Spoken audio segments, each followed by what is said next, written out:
Kita siap menjadi wakil pada pagi hari ini. Berikan salam dari kanan dan Tuhan Yesus baik. Amin. Walaupun badai topan dunia, tapi kita percaya bahwa Tuhan Yesus adalah gunung batu kita, juru selamat dalam hidup kita. Amin.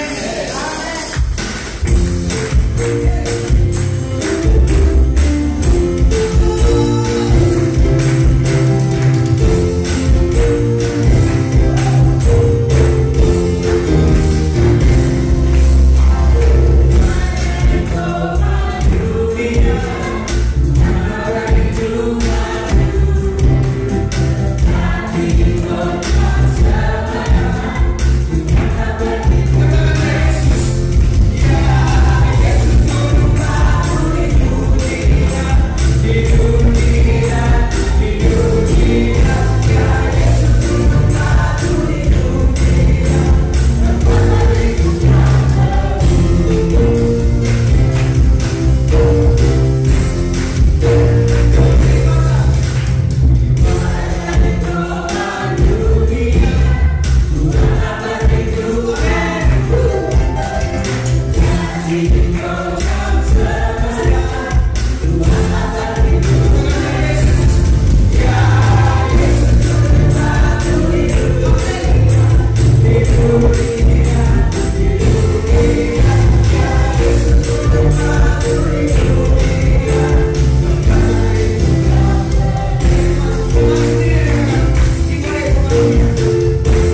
dan keselamatan kami.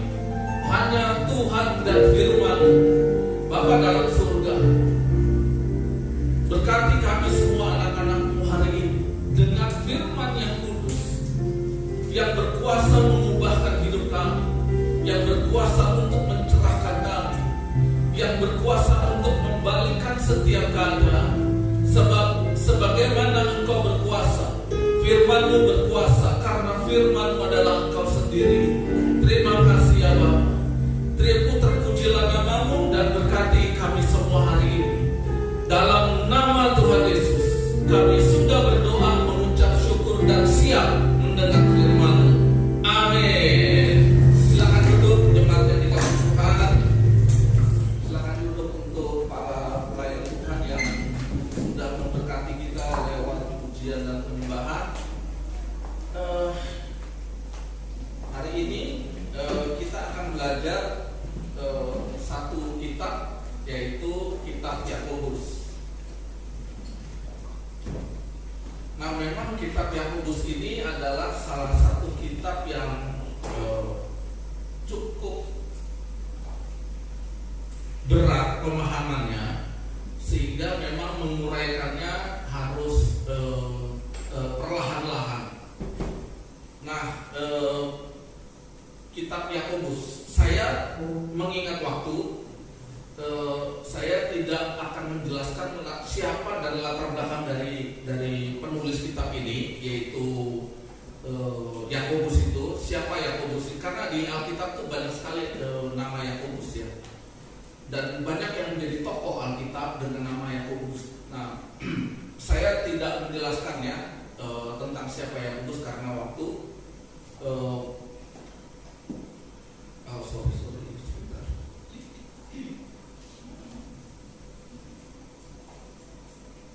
Oh iya, astaga.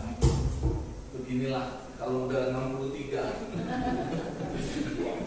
Lupa. Aduh. Ini namanya isi bensin lupa bayar. Haleluya.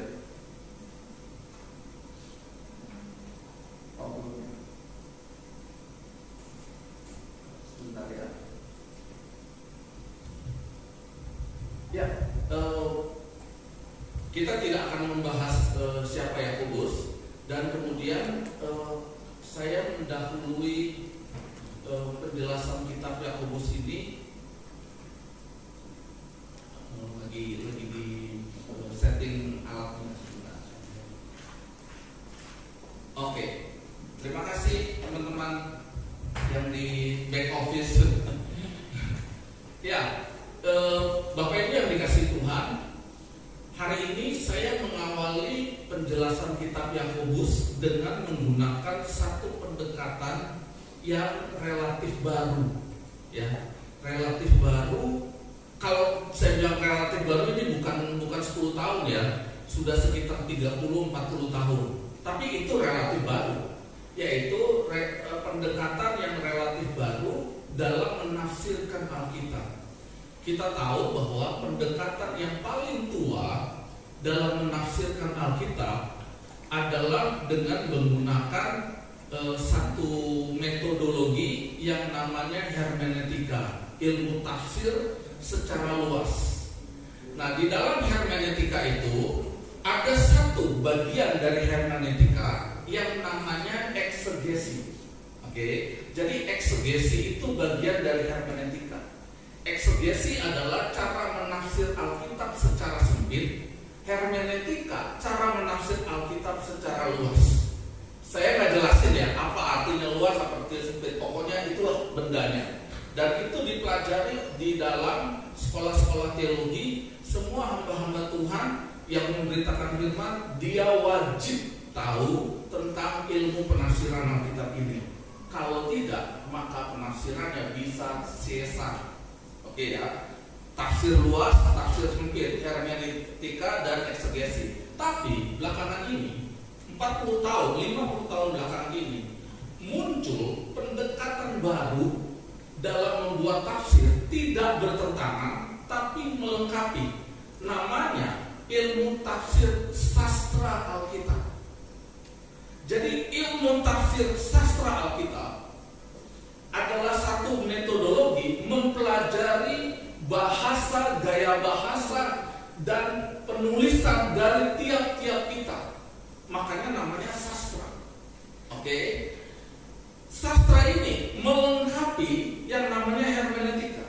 Jadi sekolah-sekolah teologi di tahun-tahun belakangan ini mulai membudidayakan, mulai membuat program tentang tafsir berdasarkan sastra.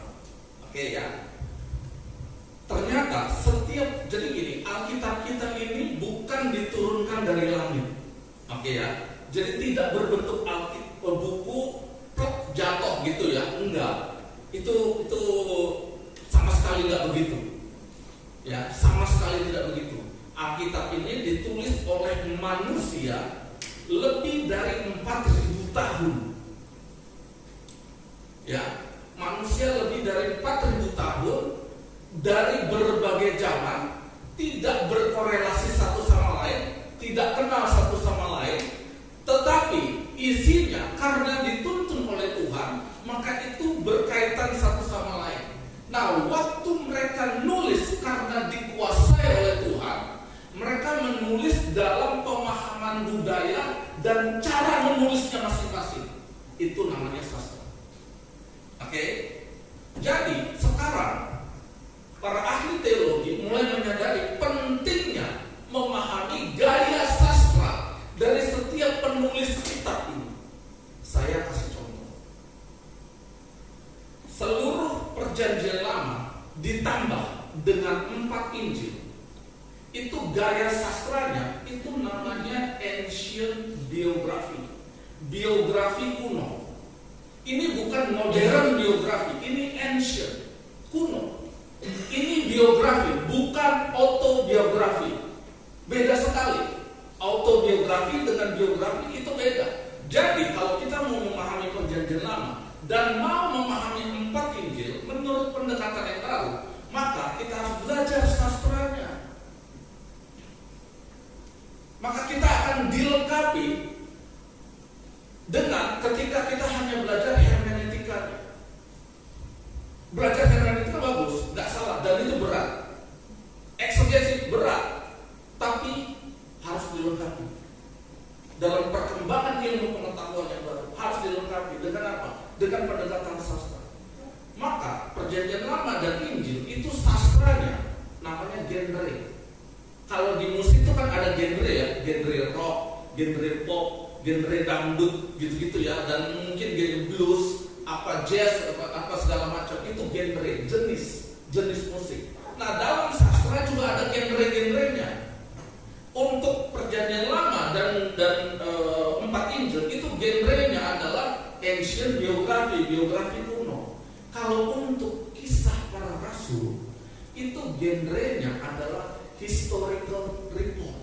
Jadi laporan pandangan mata, sama seperti wartawan-wartawan yang lagi meliput demo misalnya. Siapa yang demonya ngomong apa yang terjadi waktu dia demo, gitu-gitu. Historical report, gitu ya. Jadi menceritakan secara berurutan apa-apa saja yang dilakukan oleh tokoh-tokoh terpilih dan musuh-musuhnya dan penyebabnya, peristiwanya.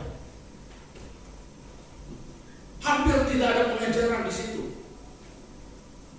Karena itu historical report. Apa yang dilakukan? What you do?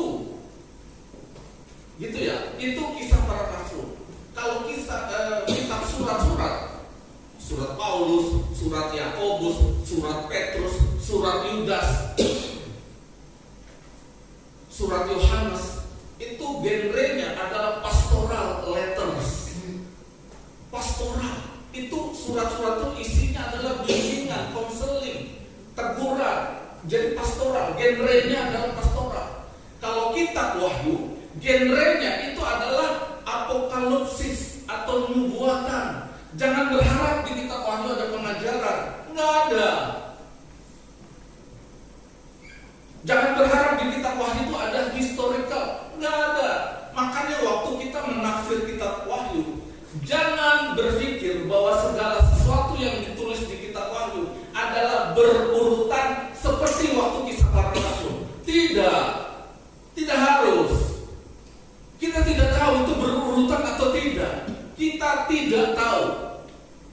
nanti pada waktunya ketika hal itu jadi kenyataan, nubuatan digenapi, baru kita ngeh. Itu berurutan atau tidak. Jadi jangan menafsir wahyu dengan mencoba membuat urutan-urutan kejadian. No. Contoh. Yesus datang di depan, di tengah atau di belakang. Nggak ada yang tahu. Kalau ada yang ngomong itu cuma klaim. Benar atau enggaknya nggak tahu. Dan memang kalau kita tafsir kitab wahyu, nggak penting Yesus mau datang di depan, di tengah, di belakang. Penting apa? Taat dulu. Itu maknanya belajar genre, belajar sastra. Nah, hari ini saya sebagai pembelajar, saya bukan ahli, saya pembelajar.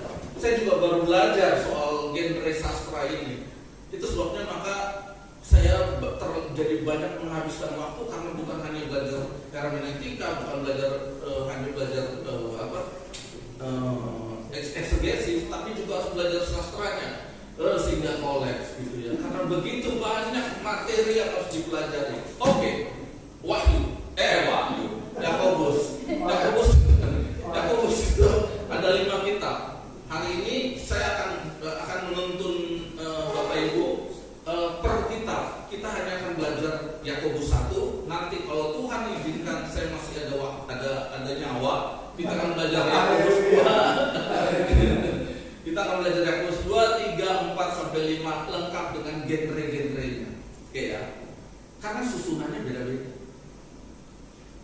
Nah, Yakobus 1. Cara Yakobus 1 berdasarkan genre pastoral. Dia menuangkan idenya. Ya, cara penulis menuangkan ide itu namanya kiasmus. Oke. Struktur penjabaran idenya di Yakobus 1 ini seperti ini.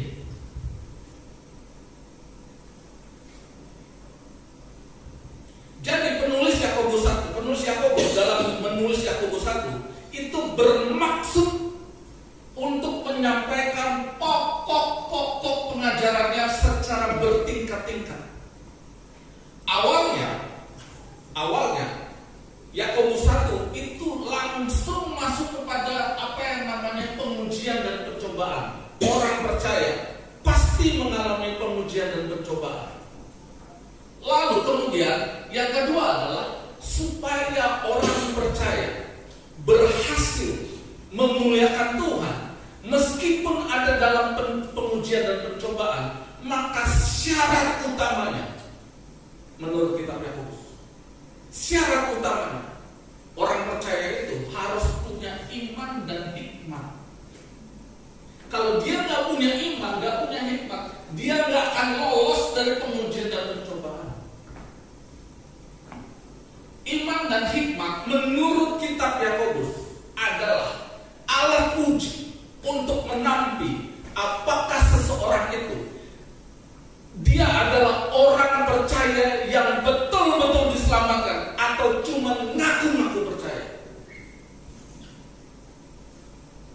Kata kuncinya adalah iman dan hikmat. Nah, supaya orang percaya punya iman dan hikmat untuk menang atas pengujian pencobaan, maka orang percaya harus mendengar dan melakukan firman. Puncak dari Yakobus 1 adalah ketika orang percaya bersedia dan sungguh-sungguh menyerahkan dirinya kepada Tuhan untuk mendengar dan melakukan firman. Ini puncak dari Yakobus 1. Puncak. Itu sebabnya dalam penulisan saya menggaris kuning ini dan saya tempatkan paling ujung. Karena ini memang puncaknya. Akibat kita mendengar dan melakukan, sehingga kita punya iman dan hikmat, kita bukan saja, dengar baik-baik, bukan saja kita bisa memenangkan pengujian dan pencobaan bagi diri kita. Bukan saja itu, tetapi efek dari mendengar dan melakukan firman Tuhan adalah kita menjadi pribadi yang beribadah secara murni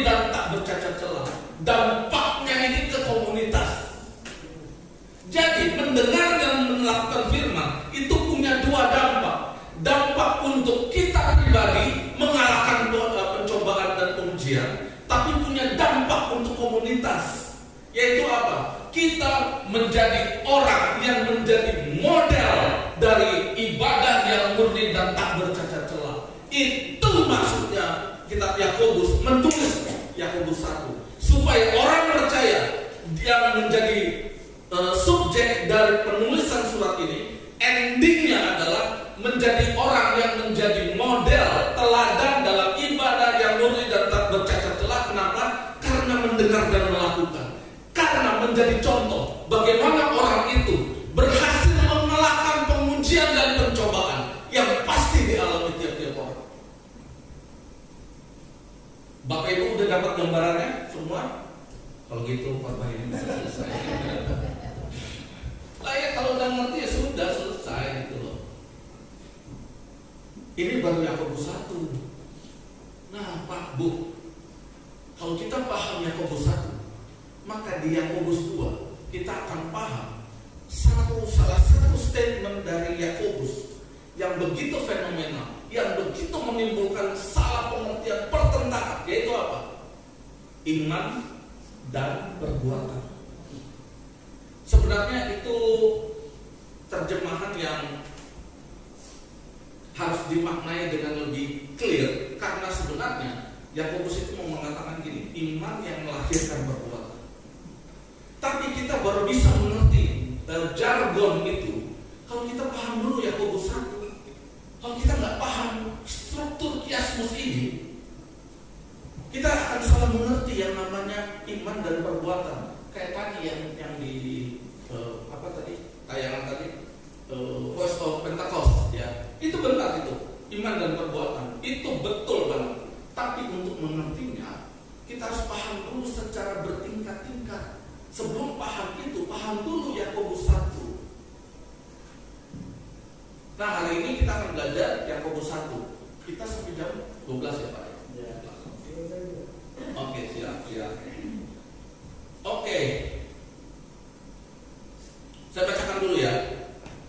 Ayat 2. Saudara-saudaraku, jadi ini saudara-saudaraku, orang percaya. Ini firman untuk orang percaya, orang yang sudah ditebus oleh Kristus. Yang belum ditebus Kristus nggak berlaku. Oke ya.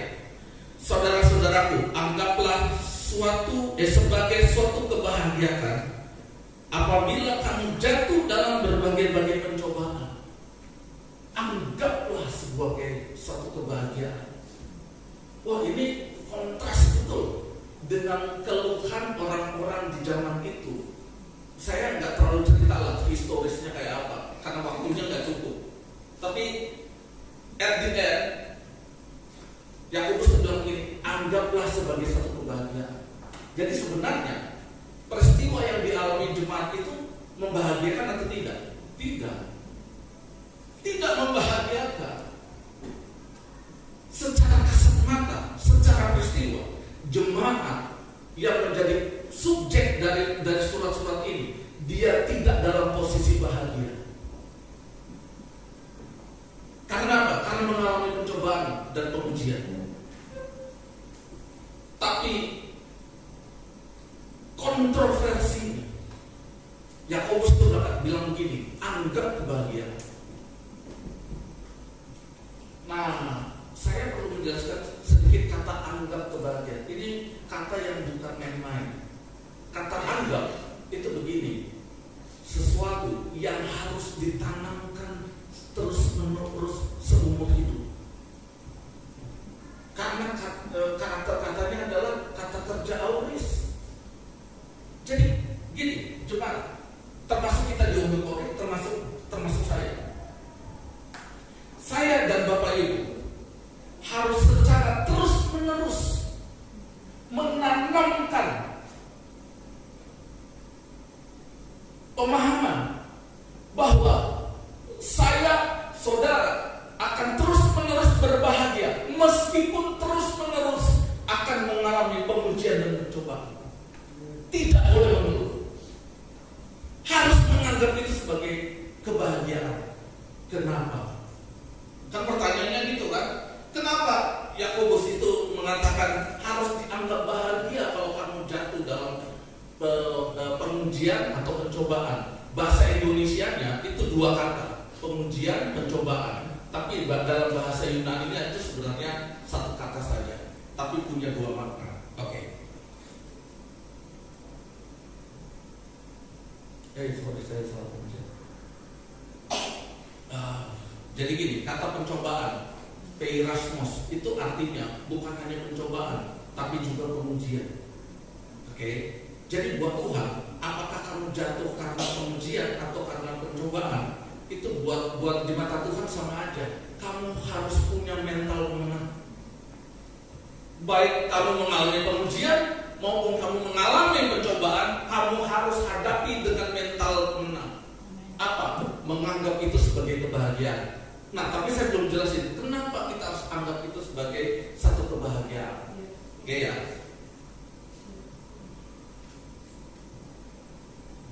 Kita pilah-pilah dulu. Yang namanya pencobaan atau pengujian itu seperti apa? Oke. Ini. Yang namanya pengujian, walaupun istilahnya sama ya, tapi dalam bahasa Indonesia itu memang penerjemah Alkitab itu membedakan. Yang namanya pengujian itu gini, kalau orang lain berbuat salah kepada kita, itu pengujian. Kalau orang lain berbuat salah kepada kita, itu pengujian. Kalau keadaan tidak berpihak pada maksud hati kita yang paling jujur, yang paling tulus, yang paling murni untuk memuliakan Tuhan, maksud hati ya. Tapi keadaan tidak berpihak pada kita, itu pengujian, bos.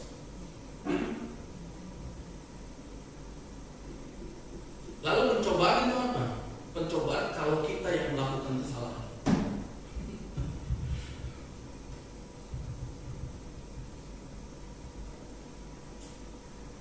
Kalau kita lakukan kesalahan, atau karena orang lain berbuat salah, atau karena keadaan tidak berpihak pada kita, terhadap dua fenomena ini, kita harus punya makna hidup, sikap, respon yang benar. Itu sebabnya terhadap dua peristiwa ini yang sangat menentukan apakah kita jadi pemenang atau tidak, itu diawali dengan ini, kesadaran hati nurani kita. Itu sangat menentukan respon orang benar terhadap dua keadaan ini. Kalau respon kita salah, maka dampaknya kita nggak jadi berkat. Kalau respon kita benar, maka dampaknya kita jadi berkat. Meskipun di awalnya kita yang berbuat dosa. Setuju ya? Respon itu lahir dari kesadaran hati nurani. Pertanyaannya, sadar nurani yang kayak apa?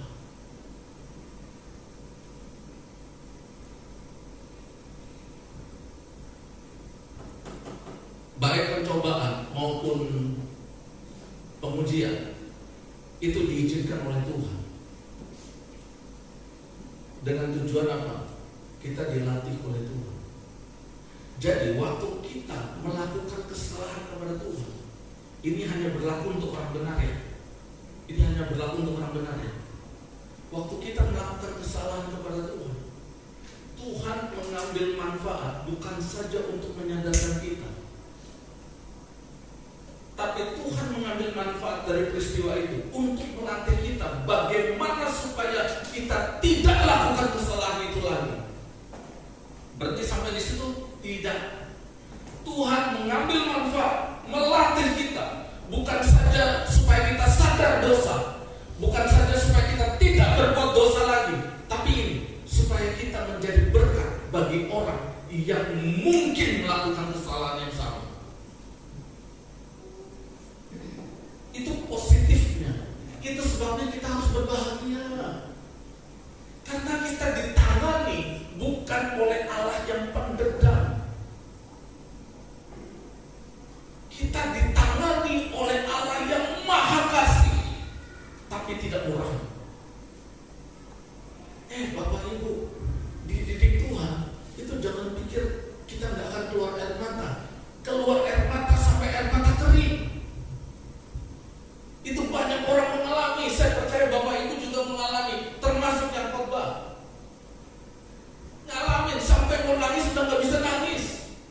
Jadi jangan anggap enteng didikan Tuhan. Itu tidak mudah. Tapi motif Tuhan itu sangat mulia. Dia melatih kita bukan saja supaya kita sadar dosa, tapi supaya kita tidak berbuat dosa lagi. Kita tahu cara menghindari, tapi supaya juga kita jadi berkat bagi orang lain yang mungkin berbuat dosa yang sama. Hebat ya Tuhan kita itu ya. Itu yang Yakobus penulis kitab ini mau kita pahami sebagai orang percaya. Kita jangan accusation sama Tuhan. Tuhan kita baik, tapi nggak murahan.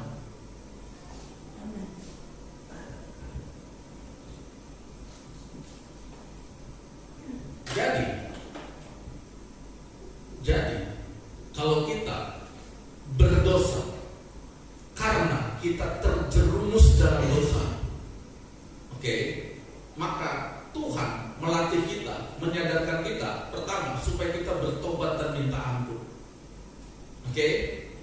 Yang kedua, lakukan lagi hal-hal yang baik. Kita dilatih, kita dididik, kita dikasih kemampuan untuk bukan saja menyadari, tapi bertobat supaya kita tidak mengulangi lagi, supaya kita jadi berkat bagi orang lain. Wahyu 2 ayat 5.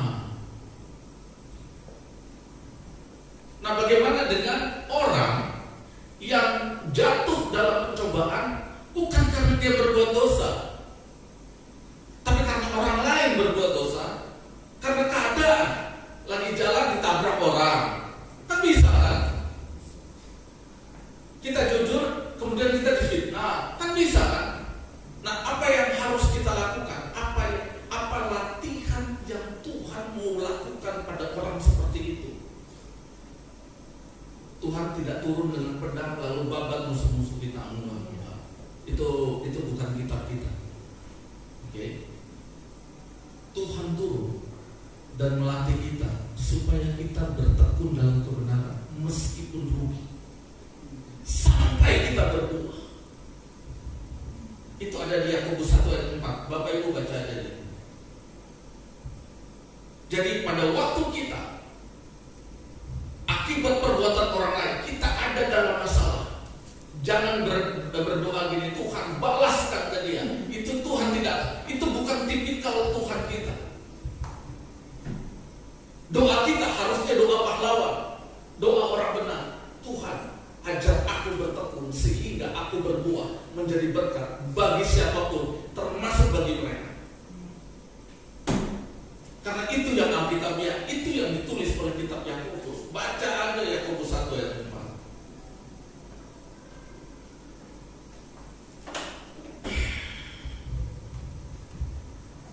Bapak Ibu boleh lihat kepada saya, baik kita berdosa maupun kita terdampak oleh dosa orang lain, maka latihannya punya tema yang sama, yaitu apa? Latihan atau bertekun supaya kita bergantung pada Tuhan. Latihan supaya kita bergantung sama kepada Tuhan. Jadi waktu kita berbuat dosa, Tuhan mendidik kita, mengajar kita supaya kita sadar dosa, mengakui, bertobat, lalu apa? Bergantung pada Tuhan supaya pulih gitu loh. Dan bukan hanya pulih, supaya jadi berkat bagi orang lain. Kata kuncinya apa? Bergantung pada Tuhan. Kalau kita terdampak oleh dosa orang lain atau terdampak oleh keadaan yang berubah dan tidak berpihak pada kita, sama aja temanya. Tuhan mendidik kita untuk bergantung pada Tuhan. Saya lupa di sini atau enggak ya? Bergantung kepada Tuhan itu adalah kesempurnaan orang percaya. Bahasa Ibrani-nya halakah. Waktu kita bersedia dituntun oleh Tuhan, itulah kesempurnaan orang percaya. Jadi kesempurnaan orang percaya bukan dari berbuat benar terus menerus, enggak, karena itu nggak mungkin. Kesempurnaan orang percaya menurut Alkitab Perjanjian Baru, pengajaran rasul-rasul adalah waktu kita dengan segenap hati, dengan sekuat tenaga, dengan seluruh waktu kita bergantung kepada Tuhan, bersedia dituntun oleh Tuhan dan firman-Nya. Untuk apa? Berubah. Nah, kesediaan kita yang sepenuh hati, sekuat tenaga, itulah kesempurnaan orang percaya.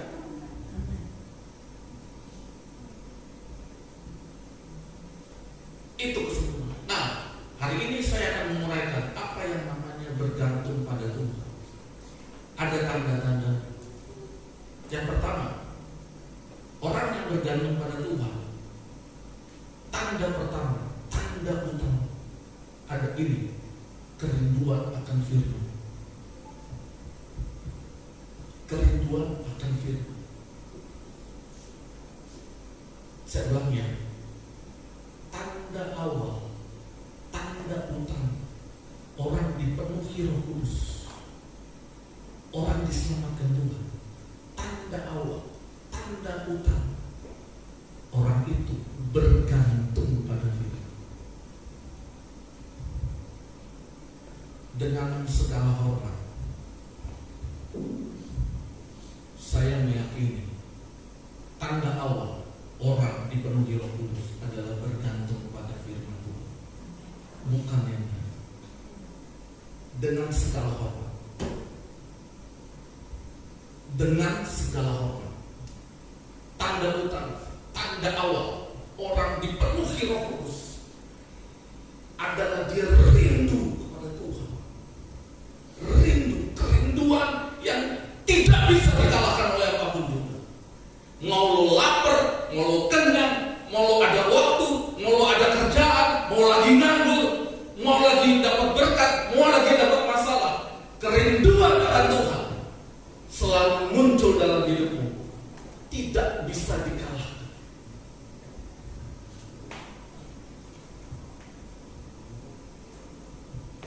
Firman Tuhan itu yang membuat kita mengalahkan pencobaan, dan itu dicontohkan oleh siapa? Oleh Yesus.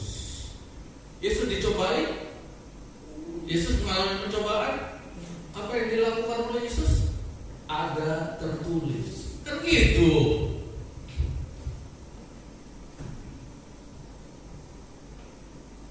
Saya diingatkan firman Tuhan. Kalau semangat saya untuk merenungkan firman, untuk belajar firman Tuhan mengendur, itu saya harus hati-hati, karena saya sudah masuk dalam area danger. Kenapa? Semua orang yang jatuh dan tidak bangkit lagi karena dia kehilangan semangat ini. Semangat untuk menghampiri Tuhan dan firman-Nya. Tidak ada kejatuhan tiba-tiba, tidak ada dosa tiba-tiba. Itu nggak ada. Tidak ada kemurtatan yang tiba-tiba. Kita udah belajar dari kitab Ibrani. Nggak ada. Semua kejatuhan dalam dosa, semua kemurtatan kita berlangsung secara proses. Prosesnya apa? Mengabaikan firman Tuhan dari waktu ke waktu, enggan membaca firman, merenungkan firman Tuhan dari waktu ke waktu, mulai dijangkiti oleh kemalasan. Saya nggak bilang bahwa saudara harus 24 jam, enggak. Tapi kerinduan itu menjadi kerinduan yang membara, tidak bisa dikalahkan oleh apapun juga. Saya bersyukur kepada Tuhan, orang bodoh kayak saya ini dilatih Tuhan tentang kerinduan akan Tuhan. Saya bersyukur. Waktu saya masih bekerja, setiap hari saya hanya sempat baca firman 1 jam. Gak bisa lebih. Bukan gak mau, gak bisa. 4:30 pagi saya sudah harus bangun. Jam 5 pagi udah harus jalan. 5:30 sudah harus nyampe di kantor. Kenapa? Karena saya tanggung jawab buka komputer. Kapan saya baca firman? Waktu di kereta 15 menit. Lalu sisanya waktu jam istirahat jam 12. Saya nggak langsung makan. Saya baca firman dulu. 12:30 baru saya makan. Rata-rata saya hanya punya waktu 1 jam untuk baca firman setiap hari, Senin sampai Jumat. Sabtu teler, kolaps. Karena saya mulai bekerja, mulai ke kantor tuh rata-rata 25 tahun. Orang rumah saya tahu. Saya berangkat jam 5, pulang jam 11, jam 1. Tetap aja jam 4:30 harus bangun. Kenapa? Saya tanggung jawab buka sistem. Gak boleh terlambat.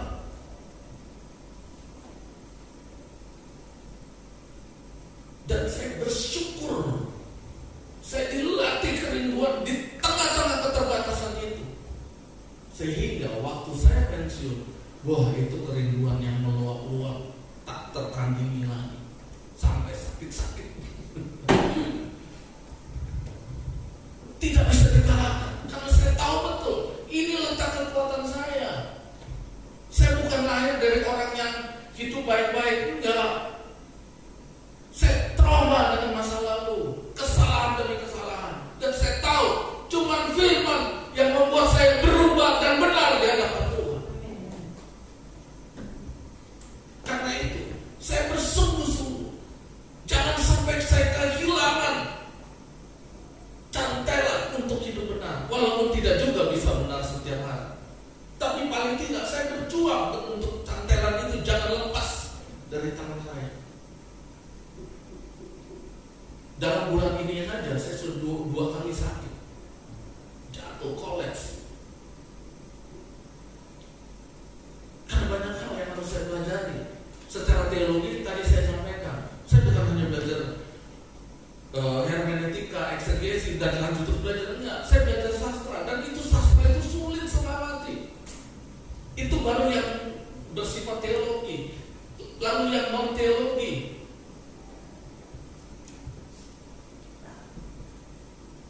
Tahun 2025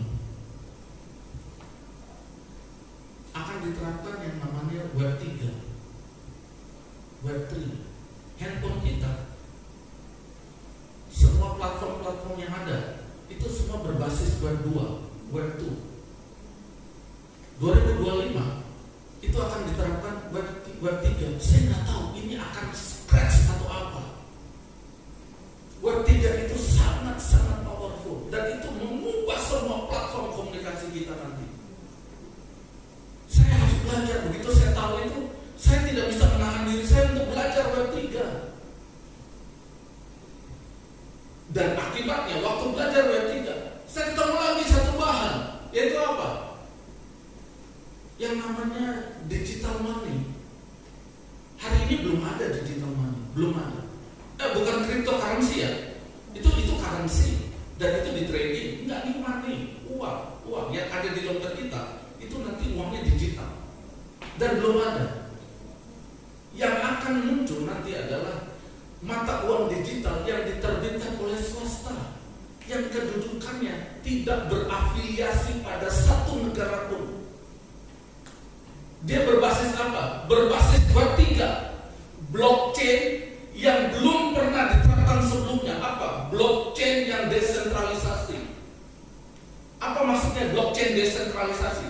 Blockchain yang tidak bisa diatur, tidak bisa diawasi oleh siapapun juga, kecuali orang yang menjadi peserta dalam blockchain itu. Bank sentral itu akan menerbitkan blockchain, ya, untuk menerbitkan mata uang digital. Rupiah kita akan jadi digital, dolarnya akan jadi digital.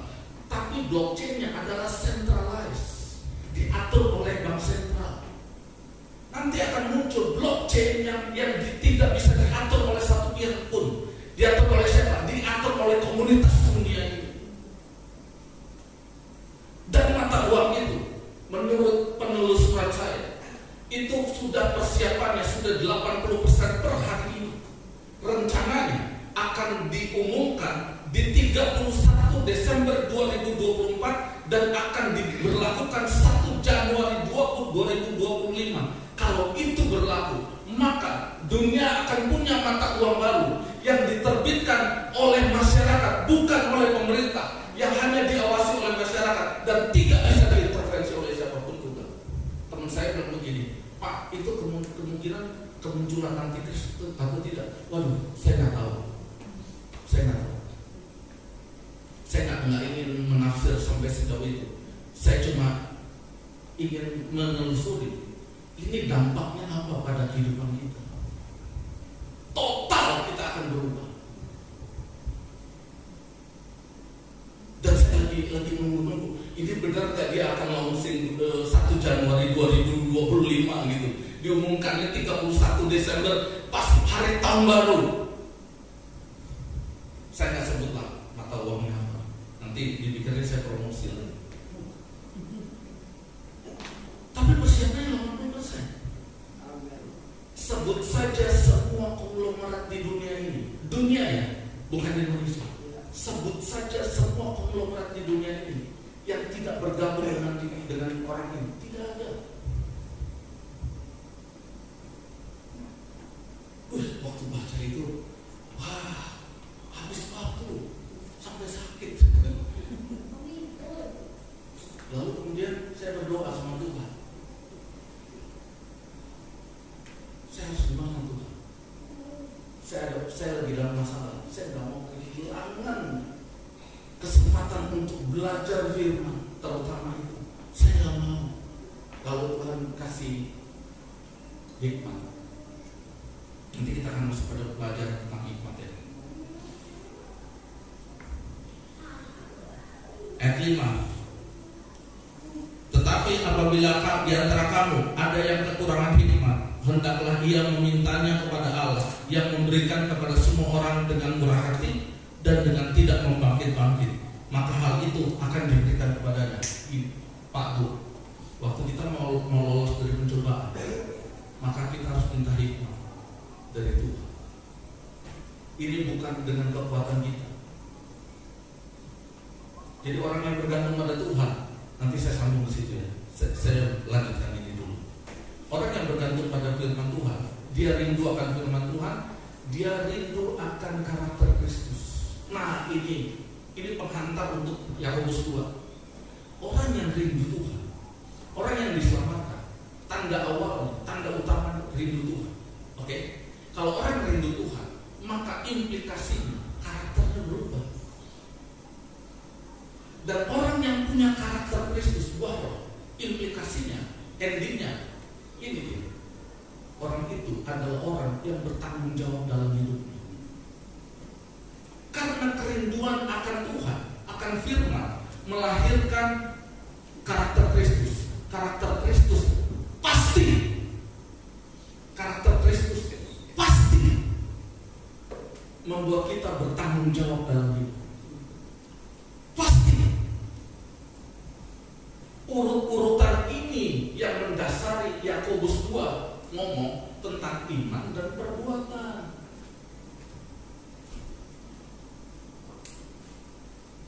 Inilah cara kita menang melawan pencobaan. Nah, supaya kita bisa menang melawan pencobaan, rindu firman, tumbuh karakter Kristus, bertanggung jawab, itu kan bukan hal yang mudah.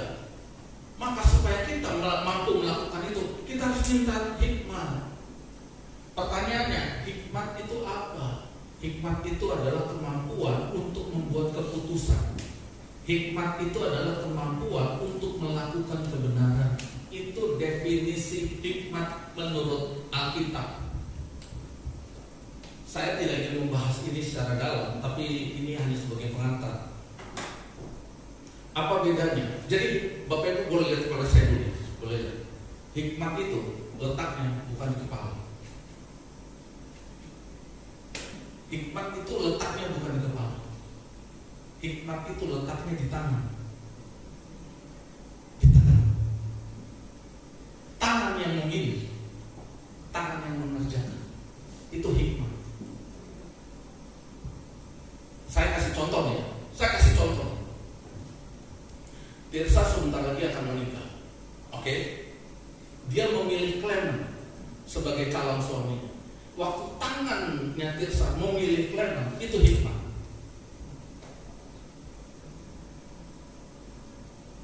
Itu sebabnya Tirsa tidak memilih yang lain. Yang dipilih siapa? Clement. Waktu Tirsa memilih Clement, keputusan untuk memilih dan melakukan, itu hikmat namanya. Waktu Pak Gembala memilih Ibu Gembala untuk dinikahi, keputusan itu namanya hikmat. Jadi hikmat itu apa? Hikmat itu adalah kemampuan untuk memilih dan membuat keputusan. Adanya di mana? Di tangan kita. Hikmat itu bukan kepala kita. Hikmat itu bukan di hati kita. Nah, ini orang salah paham tuh di situ.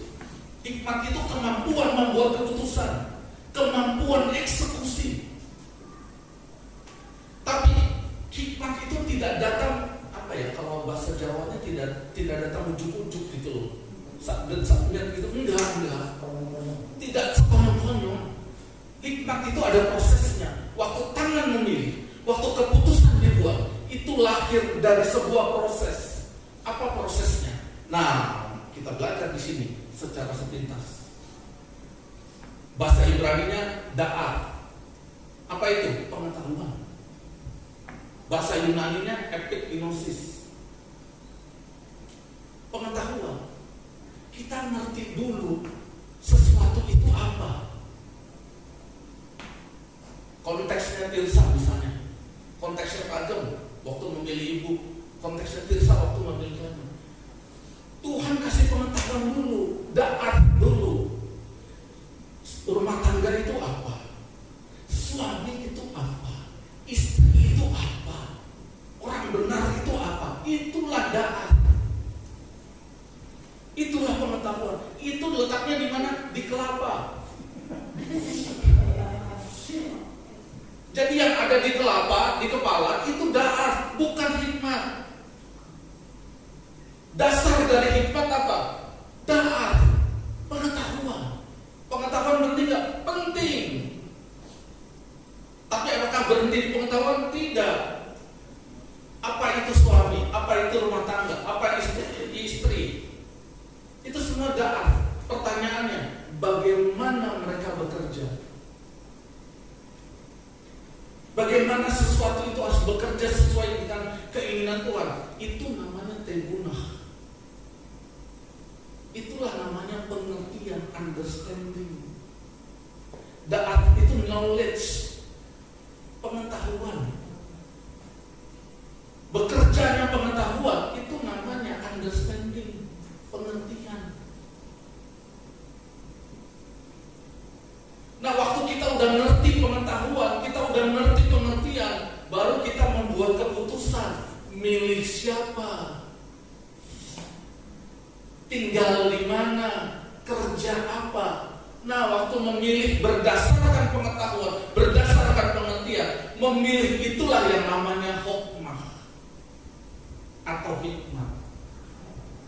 Ini semua ada di Keluaran 31 ayat 3 tentang Salomo.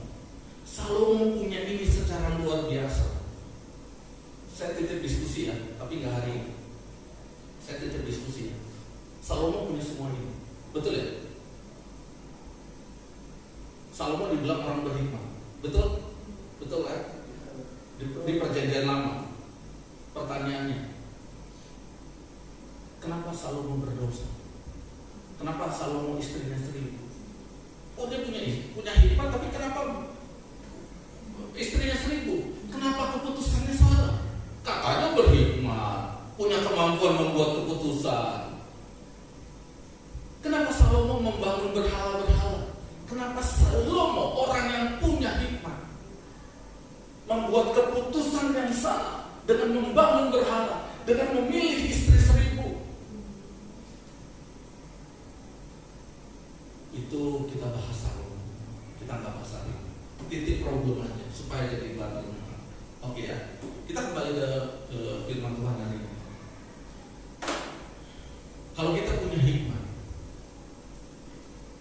kalau kita rindu Tuhan, kalau kita punya karakter, kalau kita bertanggung jawab di mata Tuhan, kita adalah orang rendah yang berkedudukan tinggi. Yakobus 1 ayat 9-11. Teman-teman baca aja, saya jelasin. Saya ulang ya. Kalau kita orang yang rindu Tuhan, rindu firman, kalau kita punya karakter, kalau kita punya tanggung jawab,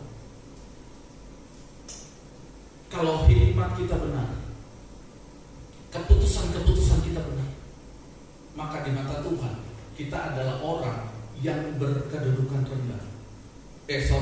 Orang yang rendah tapi punya kedudukan tinggi. Apa sih yang namanya keadaan rendah, kedudukan tinggi? Tapeinos. Itu artinya gini. Yang saya warna kuning, menggambarkan pribadi yang bergantung pada Tuhan.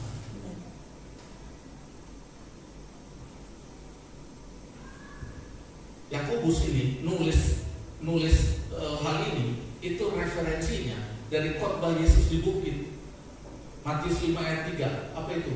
Berbahagialah orang yang miskin di hadapan Allah. Itu bukan miskin fisik, bukan miskin rekening, bukan miskin fasilitas. Maksudnya apa? Pitokos, orang yang kalau nggak ada Tuhan, dia rasa tidak bisa berbuat apa-apa. Orang yang menganggap bahwa dirinya tidak berarti tanpa Tuhan. Kalau saya menganggap, Bapak Ibu menganggap tanpa Tuhan, kita tidak berarti apa-apa. Pertanyaannya, kita lari kepada siapa? Kepada firman. Betul ya? Jadi lari kepada firman, rindu firman, itu didasari oleh sebuah kesadaran hati nurani bahwa tanpa Tuhan kita tidak bisa lakukan apa-apa. Tanpa Tuhan kita tidak bisa keluar dari pencobaan. Tanpa Tuhan kita tidak bisa memenangkan pengujian. Tanpa Tuhan kita tidak bisa jadi berkat bagi siapapun. Itulah moralitas orang benar menurut kitab Yakobus. Sebaliknya, kalau kita nggak bergantung sama Tuhan, di mata Tuhan, kita adalah orang kaya yang berkedudukan rendah. Apa itu orang kaya yang berkedudukan rendah? Saya garis bawahi yang huruf merahnya, saya garis bawahi gini: orang yang punya kemampuan secara kuantitas. Maksudnya apa? Gini, pintar, berbakat, talented, rekeningnya tak terhingga, orasinya hebat, tapi nggak lakukan apa-apa buat Tuhan. Bisa nggak orang itu melayani? Bisa, tapi tidak untuk memuliakan Tuhan. Show off, semua ada maksud, dan Tuhan Maha tahu. Kalau motif kita nggak benar, Tuhan Maha tahu. Tuhan bilang gini, kamu orang kaya yang berkedudukan rendah. Ada lagi bapak, ya, pintar, tahu firman. Lu mau ngomong firman apa aja bisa. Ibrani, Yunani, Latin tuh bahasa Itali kuno ya, bukan Latino bahasa Spanyol yang di Amerika Latin, bukan. Beda. Latin itu adalah bahasa Itali kuno, bahasa Itali khusus orang-orang pintar. Itali ilmu pengetahuan, itu Latin. Jago soal begitu. Tapi hidupnya tidak memuliakan Tuhan. Semua bermotif, sumber daya tinggi, tapi sifat dan motif dan perbuatannya rendah di mata Tuhan.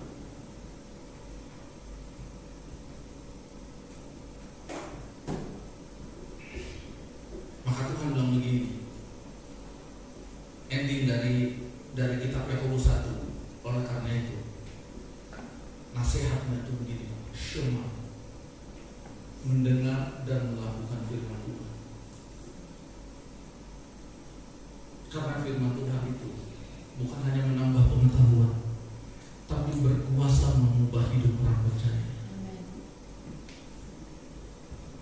Lalu Tuhan kasih perumpamaan. Saya tutup firman Tuhan ini dengan perumpamaan ini. Seperti orang yang baru melihat cermin dan kemudian melupakannya. Cermin itu apa? Cermin itu firman. Jadi Yakobus itu mau bilang begini lewat perumpamaan ini. Kalau saya dan saudara baca firman, sebenarnya Tuhan sedang menunjukkan potret dan takdir kita sebagai orang percaya. Baca firman, saya dan saudara akan tahu rencana Tuhan dalam hidup kita seperti apa. Itu akan tercermin dari firman ini. Setiap firman yang kita baca akan mencerminkan takdir Tuhan bagi kita. Kalau Tuhan bilang jangan, maka kita tidak boleh lakukan supaya rencana Tuhan digenapi. Kalau kita baca perkara-perkara yang mulia, maka Tuhan bilang begini, lakukan itu supaya rencanaku digenapi dalam hidupmu. Jadi firman Tuhan itu cermin bagi kita, bukan cermin bagi sebelahmu. Nah, orang yang tidak mendengar dan tidak melakukan, by the way, mendengar dan melakukan itu satu hal ya, itu bukan dua hal. Jadi orang mendengar tapi tidak melakukan, buat Tuhan itu sama dengan kamu tidak mendengar, tidak melakukan. Orang melakukan tapi tidak mendengar, itu sama dengan tidak mendengar, tidak melakukan. Karena apa? Mendengar dan melakukan itu satu perkara di mata Tuhan. Di mata manusia beda, enggak, di mata Tuhan satu. Nah, ini pemahaman ini penting waktu kita belajar di Yakobus 2 tentang iman dan perbuatan. Itu bukan dua perkara yang berbeda, itu satu perkara yang berbeda. Makanya terminologi, istilah yang dipakai dalam kitab Yakobus itu begini, iman yang bekerja sama dengan perbuatan. Supaya kita nggak salah sangka, nggak salah tafsir. Itu bukan dua benda, satu benda. Mendengar dan melakukan itu satu benda. Jadi prinsip Tuhan, hukum Tuhan adalah ini, yes or nothing. Yes or nothing. Panas atau dingin, suam-suam kuku sama dengan dingin. Versi kitab. Nah, inilah kekuatan ini. Saya menutup ini dengan kembali mengungkapkan ini, mengingatkan ini. Oke. Mendengar dan melakukan adalah puncak dari semua pemberitaan Yakobus di Yakobus 1. Dan ini menjadi dasar dari Yakobus berikutnya sampai Yakobus 5. Terima kasih, Tuhan memberkati.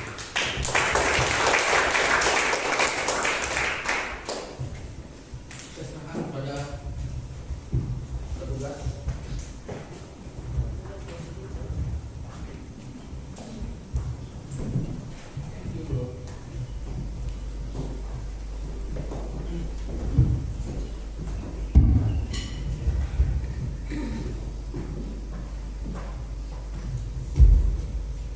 Kita akan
Terima kasih Bapak.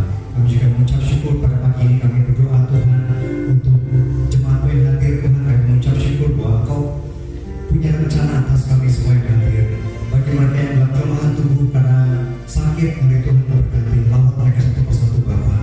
Kami rindu Tuhan jemaat yang tidak hadir karena sakit, memberikan kesembuhan karena kuasa biru-biru menyembuhkan segala penyakit. Dan kami rindu kami kumpul lagi minggu depan tempat ini. Tuhan tanpa kami berdoa juga buat pendeta Niko Tuhan dan juga semua gembala dari JK5, memberkati mereka Tuhan dalam pengurusan gereja ini Tuhan Yesus. Silakan juga Pak Gembala secara khusus memberkati Pak Yakob Tuhan, dan juga Ibu Gembala Ibu Lani, memberkati Tuhan apapun yang mereka kerjakan saat ini Tuhan. Pergumulan mereka Tuhan, mengenai Tuhan Kau melawat Tuhan, Kau menunjukkan kasih setia yang telah Kau nyatakan sampai saat ini. Terima kasih Bapak, terima kasih. Kami serahkan juga negara ini Tuhan dalam tangan pengasihan-Mu. Tanggal 20 Oktober ada pelantikan Presiden baru ya Tuhan. Dan Tuhan damai sejahtera atas negara ini Tuhan, supaya sungguh-sungguh kami boleh mengalami transisi kepemimpinan yang baik. Terima kasih Tuhan Yesus. Kami serahkan juga semua pelayan Tuhan hari ini yang mengambil bagian. Mari Tuhan Kau memberikan mereka berkat-Mu atas mereka Tuhan. Kami percaya Tuhan tidak akan berhutang pada satu siapapun Tuhan.